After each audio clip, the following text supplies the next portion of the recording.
Iran Israel ಮಧ್ಯೆ ಬಿಗಡಾಯಿಸಿದೆ ಸಂಘರ್ಷ. ದಾಳಿಗೆ ಪ್ರತಿದಾಳಿ, ಏಟಿಗೆ ಎದುರೇಟು, ಸಾವು ನೋವು ಸಂಭವಿಸ್ತಾ ಇದೆ.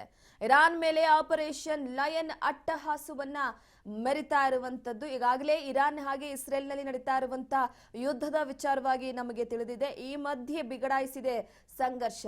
ದಾಳಿಗೆ ಪ್ರತಿದಾಳಿಯನ್ನ ಮಾಡಲಾಗ್ತಾ ಇದೆ, ಏಟಿಗೆ ಎದುರೇಟನ್ನ ಕೊಡಲಾಗ್ತಾ ಇದೆ. ಅದರ ಜೊತೆಗೆ ಸಾಕಷ್ಟು ಸಾವು ನೋವುಗಳು ಸಂಭವಿಸಿರುವಂತದ್ದು. ಇದರಿಂದ ಇರಾನ್ ಮೇಲೆ ಆಪರೇಷನ್ ಲಯನ್ ಅಟ್ಟಹಾಸವನ್ನ ಮೆರಿತಾ ಇರುವಂತದ್ದು. ಇಸ್ರೇಲ್ನಿಂದಲೂ ಕೂಡ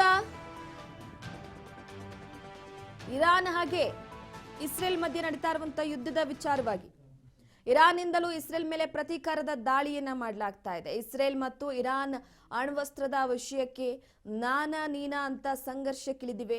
ಎರಡೂ ದೇಶಗಳು ಜಿದ್ದಿಗೆ ಬಿದ್ದವರಂತೆ ಮಿಸೈಲ್ಗಳ ಸುರಿಮಳೆಗಳನ್ನೇ ಗೈತಾ ಇದ್ದಾರೆ. ಸದ್ಯ ತಾರಕಕ್ಕೇರಿರುವಂತಹ ಉಭಯ ದೇಶಗಳ ಕದನ ನಿಲ್ಲುವ ಲಕ್ಷಣಗಳೇ ಕಾಣ್ತಾ ಇಲ್ಲ. 6ನೇ ದಿನಕ್ಕೆ ಕದನ ಕಾಲಿಟ್ಟಿದ್ದು ಮಧ್ಯಪ್ರಾಚ್ಯದಲ್ಲಿ ಮಹಾಯುದ್ಧದ ವಾತಾವರಣ ಸೃಷ್ಟಿಯಾಗಿರುವಂಥದ್ದು. ಈಗಾಗಲೇ ಸದ್ಯದ ಮಟ್ಟಿಗೆ ಇರಾನ್ ಹಾಗೆ ಇಸ್ರೇಲ್ನಲ್ಲಿ ನಡೀತಾ ಇರುವಂತಹ ಯುದ್ಧದ ಸಂಘರ್ಷದ ವಿಚಾರವಾಗಿ ನಮಗೆ ತಿಳಿದೇ ಇದೆ.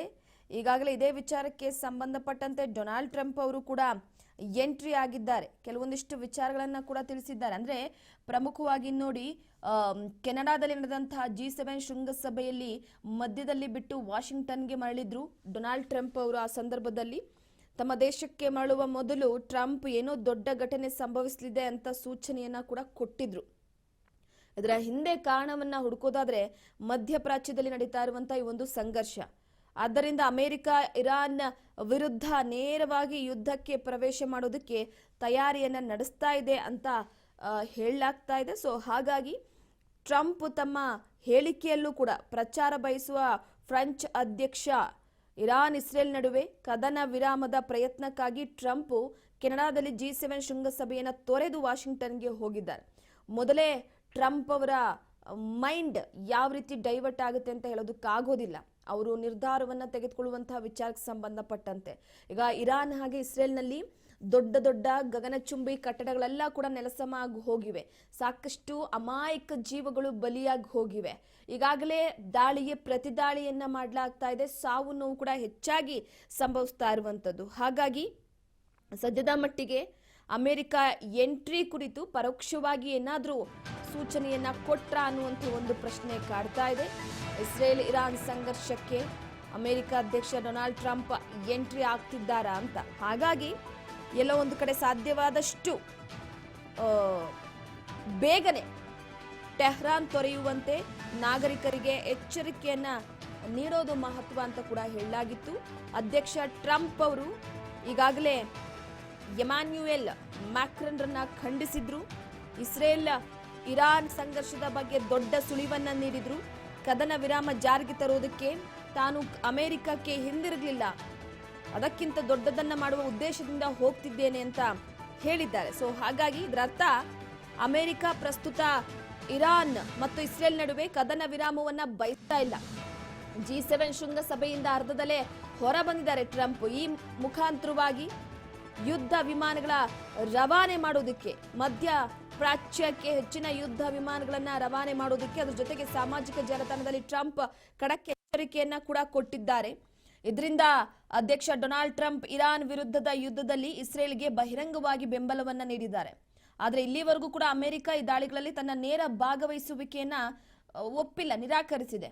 ಅಮೆರಿಕದ ಆದ್ಯತೆ ಅಂದ್ರೆ ಆ ಪ್ರದೇಶದಲ್ಲಿ ತನ್ನ ಪಡೆಗಳನ್ನ ಸುರಕ್ಷತೆಯನ್ನ ಖಚಿತಪಡಿಸಿಕೊಳ್ಳೋದು.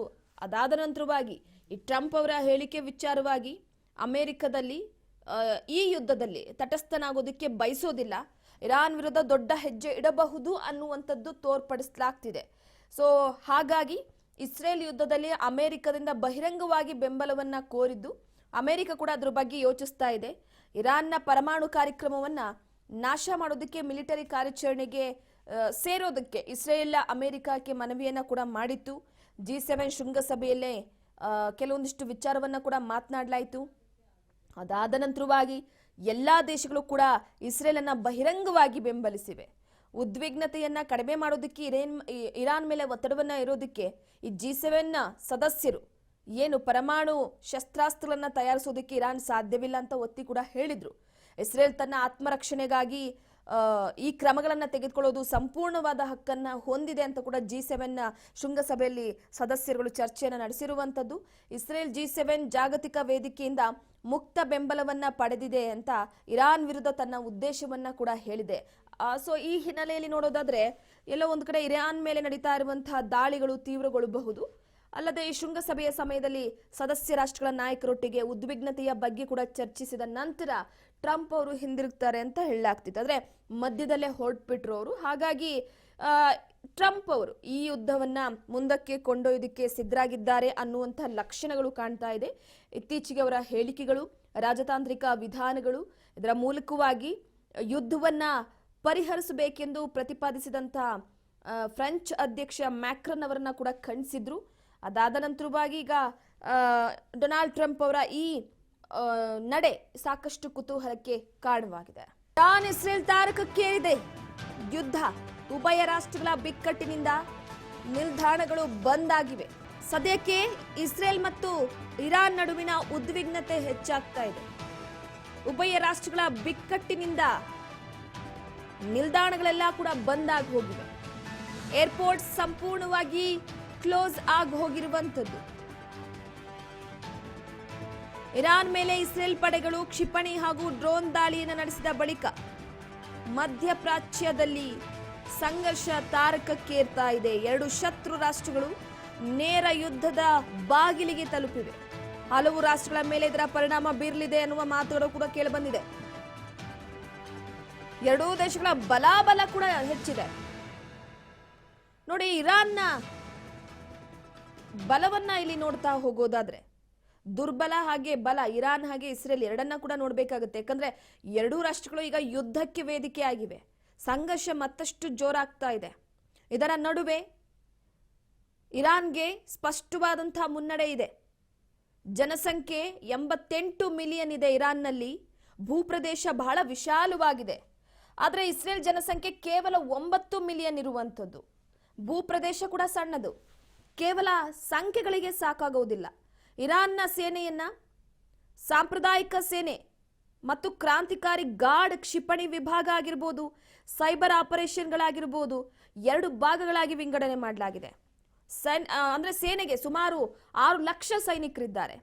ಗಾರ್ಡ್ನಲ್ಲಿ 2 ಲಕ್ಷ ಸೈನಿಕರಿದ್ದಾರೆ. ವಿಶೇಷವಾಗಿ ಯುದ್ಧ ತಂತ್ರ, ಯುದ್ಧದ ಪರಿಣಿತಿಯನ್ನ ಹೊಂದಿದ್ದಾರೆ. ಇರಾನ್ನ ಸಾಂಪ್ರದಾಯಿಕ ಶಕ್ತಿ ಇಸ್ರೇಲ್ ಮೇಲೆ ಅಮೆರಿಕದ ನಿರಂತರ ದಾಳಿಯಿಂದ ಕೂಡ ಹದಗೆಟ್ಟಿದೆ.